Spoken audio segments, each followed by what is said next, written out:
you're a photographer who shoots hundreds of thousands of images, weddings, events, portrait sessions, then you know how painful the culling and organization step can be. Well, with Lightroom Classic 15, Lightroom Classic now includes assisted culling and auto-stacking, powered by AI. In this tutorial, I'll walk you through exactly how to use both so you can dramatically speed up your workflow and keep your edits organized. Let's jump in. So what is assisted culling? Assisted culling is a new feature in Lightroom Classic 15 that uses AI to analyze your images and help you pick the best ones while rejecting others automatically. This current version of culling is primarily trained for portrait photos, headshots, graduation shoots, or family photos. That's primarily what it is for, photos of people. Before we begin, let's make sure that your assisted culling feature is turned on. It may or may not be when you first installed the new version. To check, come up to your catalog settings, and under metadata, you should see this option under assisted culling, analyze photos of selected source. When assisted culling panel is open, have that checked. And now, for sure, you'll be able to use your culling panel. So now I'm in the library module of Lightroom Classic, and here is a photo shoot that I did some time ago, and it has the model with a couple of different outfit changes, different colors. It is in 2 locations. There are standing as well as seated poses. So it's a photo shoot with a variety of different looks. Now in the library panel, you should see a section that says early access, and right next to it, it should say assisted culling. So here is where we're going to be able to get to the end result, which is to filter the images based on which ones are best. Here in the assisted culling panel, you have several sections. The top section is where you would select your options for your selects. And then you have your reject section. And of course, you select any of these options, that is going to give you your rejects. And while in this panel, if I hover over any of the options, I'll get a tooltip that tells me exactly what that option does. Then down below the select and reject sections, there's the view section. And that's where you're going to see your select and reject buckets. Once you start making a selection of any of these options, you're going to start seeing numbers of your selects and your rejects change as Lightroom scores the images. And then the next section goes right along with all of your scoring. It's organized results. So in this section, you could do batch operations on all your selections and rejects. Anything from adding color labels, adding pick and reject flags, adding star rating. So now I'm going to show you how to use this. I'm going to start by selecting subject focus up here in the select section. And that quickly, Lightroom has analyzed this image.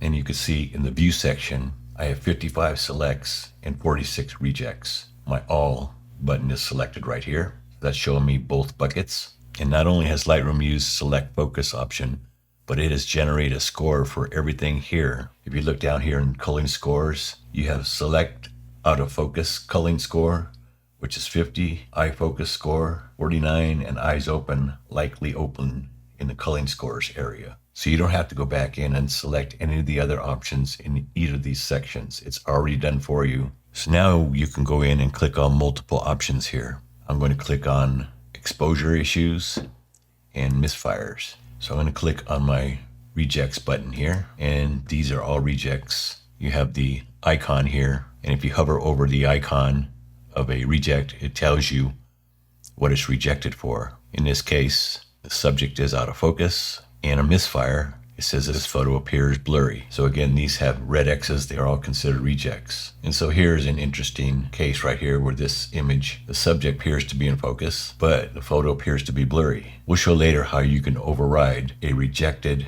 or a selected photo in case you want to use it or you don't want to use it. So now what I can do is I can change this focus score right here. I'm going to change it to say 90. So now you can see that my rejects increased because I'm wanting sharper photos. So if I look at my rejects, and let's take this example right here. The score is 76. Well, that's not even close to 90, so it was rejected for subject focus. But if you look at this, it's not razor sharp, but I still like the photo. So then what I could do, if I like the photo still, I can right click right here in this icon and say mark as select. So I want to use this after all. I don't want to reject it. And see, here it is right here. And so it's a good idea to go through your rejects and see if there's a photo that you might really want just because of the way you shot it. And if I look over here in the culling scores, that particular image has marked as select up here at the top. So whether you click on your selects or your rejects and then click on an image, tells you the culling score from all your options that you checked on either in the select or the reject. Here's another reject right here. It has a culling score of 47 for subject out of focus. Like I said before, it's already done the eye focus. But if you look at this image, I like it because the advantage point, the intention was to take photos of the model through a mirror. Yes, the model's face isn't razor sharp in the mirror, but I like the photo. So I would right click on that and say mark as select. Here it is as a select now. And so sometimes you got to go back through and see if there's something that you like. So now I'm going to come back here to my view and click on all and come up here to eye focus, and we're going to reject photos without people's eyes and also eyes open. Reject photos without people's eyes. So now we have 53 selects and 48 rejects. Here are all my selects, and since I've added those extra options for eye focus and eye open, hovering over any of these green check marks gives you an idea of, for instance, this one here originally failed for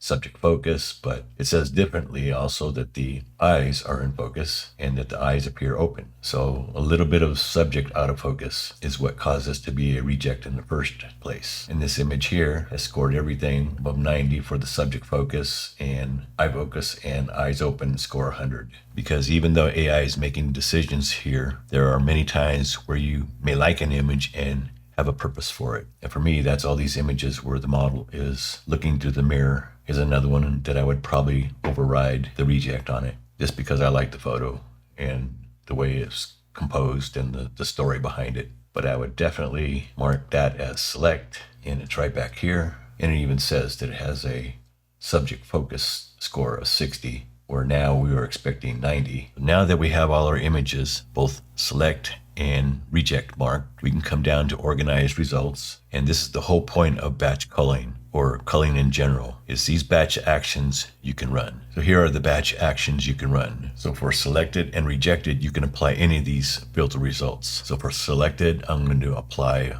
flag, a rating, 5 stars, and apply a color label of green. If I wanted to add it to a collection, it would give me my collection list. For rejected, I'm going to apply a flag, apply a rating of 1 star, and I'm going to apply a color label of red. And I have the options to remove from a current collection or add to another collection. And I'm going to say okay. Now I can come up to my library filter, and under attribute, I can click on all my flagged photos. These are all flagged photos. They're all my selects. And now I'm going to click on my reject flag. These are all my rejects. Here's my red labels, green labels. These are all the things that I selected in my batch actions. 1 star rating. Here's my 5 star rating. So now all of my images here in this collection have been culled with assistant culling. Now let's move on to stacking. Stacking has its own section right here, and it has a auto-stack button. Auto-stacking, this is where Lightroom automatically groups images that are very similar, so you don't manually have to compare each photo one by one. I'm going to leave all the metadata that we have assigned to these photos just as they are. So why would we want to auto-stack? As you can see here in this photo shoot, there are all these different shots. The model wearing different outfits. Not only is the model wearing different outfits, but also there are different types of photos.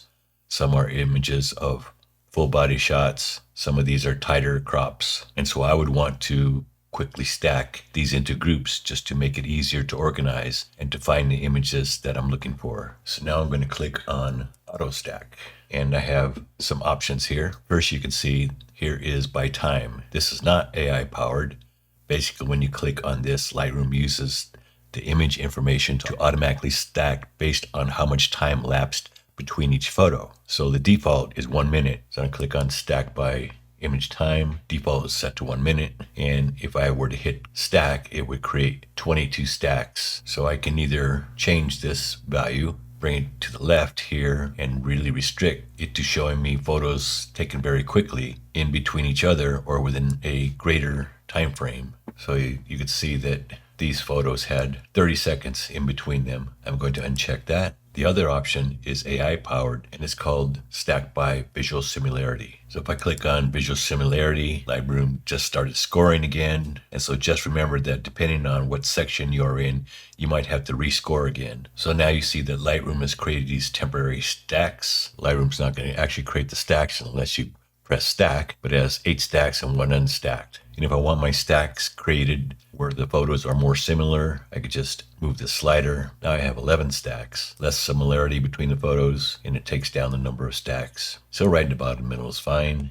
8 stacks, click on stack. So right here, there's a stack badge. You click on that, and here are all the photos in that stack. And because I left all the metadata associated with these photos, you can see that in this stack, we have rejects, we have everything. And usually this first photo here is what Lightroom thinks is the best photo in the stack, the first one. If I click on the stack badge again, it puts them all back in the stack. Click on any other stack, and here are all the photos in the stack. So it's grouped them all in similar ways. There's another one with 19. See, she's sitting in a orange reddish dress and all seated or all close crops. And if you right click on the badge, you can have all these different options. So that is auto stack. And that wraps up the major AI workflow upgrades in Lightroom Classic 15, assisted culling and auto stacking. If you're a high volume shooter, weddings, events, these tools can save you hours of sorting and organizing. If you found this tutorial helpful, please hit like, subscribe, and click the bell to stay notified for more Photoshop and Lightroom deep dives. Drop a comment below. Which feature are you most excited to try? Remember, it's never too late to learn. Thanks for watching.